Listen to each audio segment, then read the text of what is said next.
Joining us now over the phone is Jim Hagedorn. He's running for Congress in the 1st Congressional District. He is not the endorsed candidate. The endorsed candidate in that race is Aaron Miller. A number of weeks ago, Aaron Miller was endorsed, and Jim Hagedorn led the effort to get him endorsed by acclamation. Now is running against him in the primary. Good morning, Jim. Well, good morning. It's great to be with you. Thank you. How are you today? Oh, just fine. Now, why the change of heart? Why are you now running in a primary when you had previously said you wouldn't? Yeah, people ask what changed in the last 6 weeks, and my answer is nothing, and that's the point. Okay. What was going on there is there just wasn't an active campaign brewing, and I decided to get back in the race and give us a chance to go after Tim Walz. I believe my candidacy offers the folks an opportunity to vote for a candidate who will make Walz's liberal record, the referendum of the election, which is how I think you have to win. Is it possible that the Miller campaign was doing stuff that you just didn't see? Yeah, when you say there wasn't a campaign brewing, how do you know? Were you on the inside of that campaign? Mm-hmm. Well, I think when you look at how a candidate's working out there, we were 6 weeks in, which is 20% of the general election campaign. There were no issue positions put out there by the candidate. There were no issue position press releases going after Walz. Very few, if any, public campaign events. No real campaign events to draw in new voters and get your name out there. And missing key events like the Albert Lee VA dedication. I'm not saying you should go there to campaign, but you should go there to shake hands and let people know that like Congressman Walz, you support the veteran. And so based on that, based on the record, based on what people were saying, we decided to get back in and make it a race. Okay. Have you experienced pushback because of your decision? Well, anytime you buck the party establishment, there's going to be pushback, Sure. And I understand that. I mean, this isn't the first time I've had to do what I thought was right and get at odds with the Republican establishment. At one point, I challenged President Bush on an issue where they wanted to waste $500 million on a Treasury proposal, and I risked my job and went up to Capitol Hill and got some legislation passed, which is still in existence today. So I just think we're doing it for the right reasons, and hopefully over time people will understand. Okay, now is your campaign for the primary going to be a campaign against Aaron Miller or a campaign against Tim Walz? Well, you can see for yourself. We've been out for the last 2 days crisscrossing the district, taking the race directly to liberal Tim Walz. I've been letting people know he's the most liberal congressman in the history of southern Minnesota. He voted for all the big government Obama programs, Obamacare, cap and trade, Dodd-Frank, all these EPA regulations, all the spending. They doubled the national debt under Walz.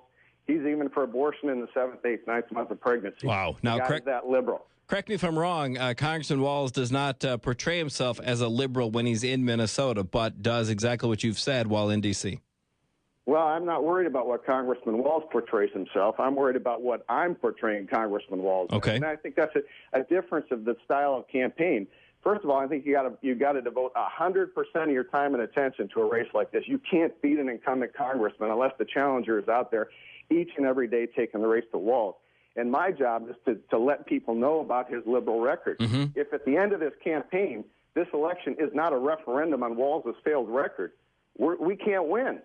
You can't run an image race against a congressman. You got to go out there and let people know what he stands for, give them some bold conservative ideas to contrast that, and let the people decide. How do you plan to bring Obamacare up this campaign? Well, I did. The first part of the race we announced in September and ran 18-hour days, 7 days a week, going after Walz. I was the first one out of the gate to say, matter of fact, in my announcement speech in September, repeal and replace Obamacare. That was kind of unheard of. There were very few candidates across the country making that type of a challenge. And so we need to replace Obamacare with free market reforms like everyone talks about, centered on health savings accounts, basically getting back to where people are shopping and buying their own stuff and where the government is out of it. This top-down government approach isn't going to work. And before I held a press conference in front of Walz's Rochester office to let the people of southern Minnesota know that his Obamacare vote put a bullseye on Mayo Clinic, put a bullseye on the southern Minnesota, because it's going to underfund medicine. It's going to degrade medicine. So we got to get rid of Obamacare to help the people in southern Minnesota. Are people getting that in Rochester? People involved at the Mayo Clinic, are they getting that? Well, Mayo Clinic and the people of Rochester have a different perspective, I suppose. They're hoping for the best. I think in the long run, the more people understand what Obamacare is and how it rolls out, I think they're going to come along. But, it's my job as a person running for office to get out there and try to lead on the issue and let them know where I think things are going. Before Obamacare went live, I predicted that it was going to drive up costs and it was going to hurt people and they're going to lose insurance. And people thought, how do you know that? And I said, it's common sense. And then it happened. And so I think all along we were going to see that this just doesn't work. Now, prior to Tim Walz, Gil Gutnick, a Republican, represented that area for quite a long time. Has the district changed ideologically, or is it just because of reapportionment and redistricting? What has made Tim Walz so hard to beat down there? Well, politics is about trends, and it's about the pendulum swinging one way or the other. Congressman Walz came into office in 2006 in a big Democrat wave. And since then, he's been a hard worker as far as letting people know who he is and what he's doing. And, hey, look, he hasn't done everything wrong. I'm not going to say that Tim Walz is the worst guy ever. I just think his philosophy and the votes that he's cast have hurt the people. When they focus on that, they're going to see the difference. But one of the reasons he was able to get into office is because Republicans had lost their way. And, I talked about this back in 2005. As the Republican Party spent too much money. We expanded government. We didn't handle our stuff on even immigration after 9/11.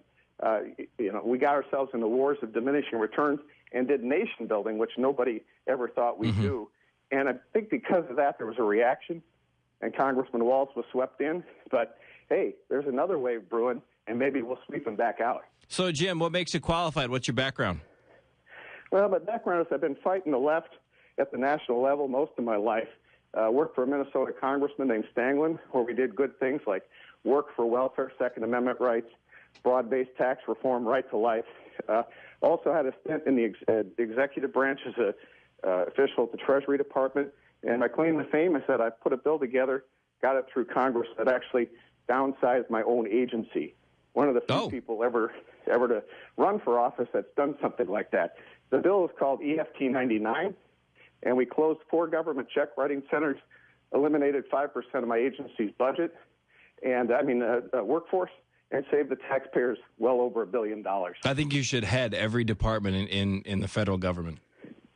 Well, you're very kind, but it's a tough job. One of the things I think we need to do in this next Congress is, as Republicans, I think the speaker, whoever the speaker is, should put together a select committee, special committee, to go out there and analyze each of the departments and agencies as best we can and prepare reform bills that we can put together when we have another Republican president and another Republican Senate and try truly to reform the government.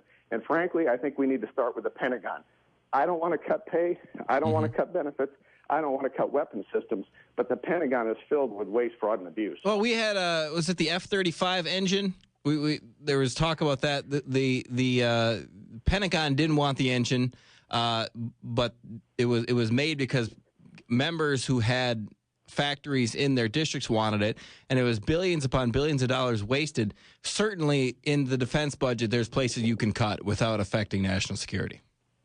Sure, that goes on quite a bit, and that happens in other areas of government as well. I just think that the nuts and bolts of the Pentagon, the offices, some of the way they procure things like you're talking about, I think that could be changed and we could save some cash.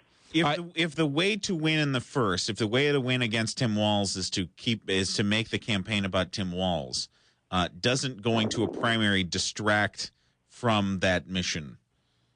Well, it will depend on how both candidates act. I'm in the race, as I said from the beginning, to take it to Walz. That's what I did, in the first part of the campaign before the nomination, and that's what I'm doing now. And I have no intentions of doing anything otherwise. So I think if both camps stick to that, then we've got 2 messages going after Walz. 2 people in the district running around going after Walz, not just one, not just me. And I think it will be effective. Sounds good. Jim Hagedorn, your website is jimhagedorn.org, correct? Yes, sir. Hagedorn, jimhagedorn.org. Thank you very much for the time this morning, and good luck to you in the primary. Well, thank you. I appreciate your time. Take care. Good morning. What'd you think?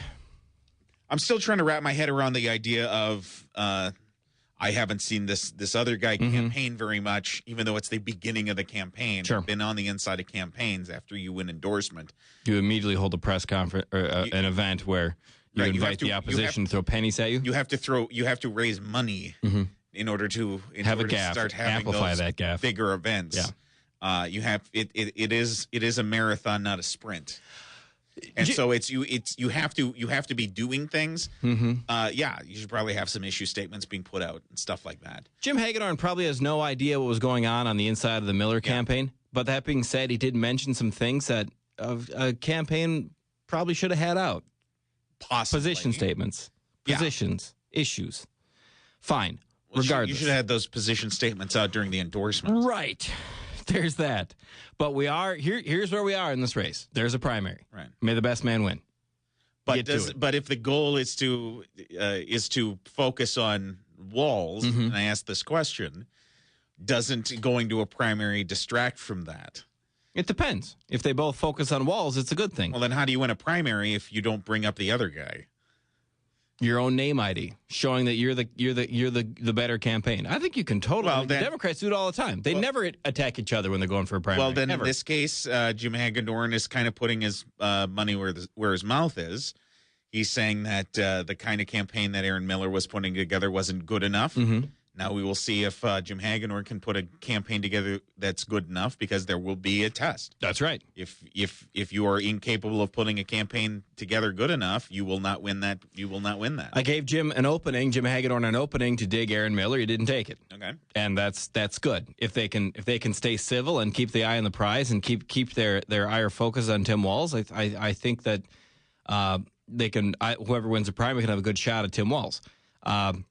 It doesn't hurt that neither one of these men have been in a general election before for Congress, and going through a primary will give them a dry run, whoever comes out of it. So I don't think this is necessarily a bad thing. And we're to the point now where the endorsement matters less and less. Certainly the more local you get, the more the endorsement matters.